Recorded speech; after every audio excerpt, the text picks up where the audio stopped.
saya bayangkan Pak Ardian itu ngomong hal global politics, geostrategis di Universitas Indonesia.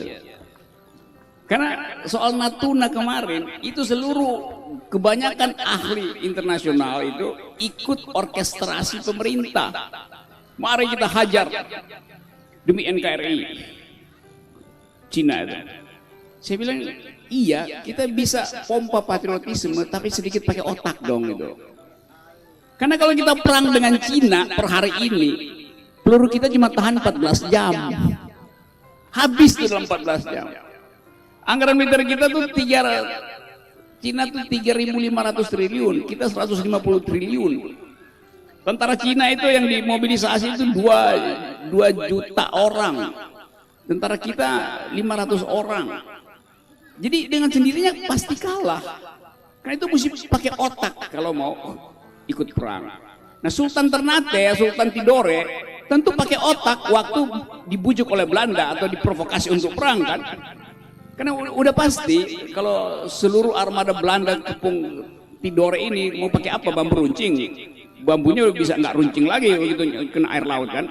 Tetapi ada otak, yaitu negosiasi, yaitu upaya untuk meyakinkan, oke, kita berdagang sama-sama untung. Tapi kalau you mau menguasai, oh itu sorry, kita punya kemampuan lain untuk menghalau Anda. Dan Tidore nggak pernah jatuh, kesultanan tetap ada sampai sekarang.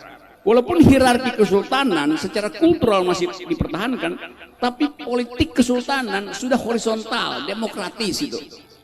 Saya diundang oleh teman saya Hasbi ke sini untuk ngobrol di sini dan saudara Hasbi itu dia calon. Oh, saya nggak setuju itu. Saya setuju dia jadi calon presiden Republik Indonesia Timur. Karena kerjaan dia tuh demonstrasi kritik pemerintah tuh.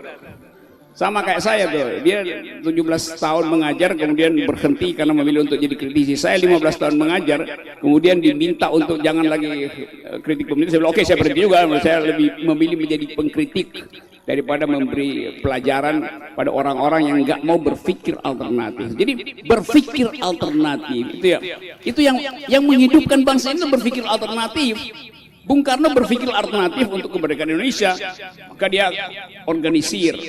Para pemikir bangsa kita awal ada punya pikiran alternatif untuk memerdekakan, mulai dari Nasir, Buya Hamka, Haji Agus Salim, Sultan Syahrir, semua ada orang yang berpikir alternatif. Berpikir alternatif artinya ingin berdiri di atas pikiran sendiri, bukan di atas pikiran Amerika, Cina, segala macam itu. Itu yang nggak hadir di kita. Karena itu Hasbi saya senang karena dia, teman saya ini berpikir alternatif dengan risiko kehilangan kemewahan jadi ASN.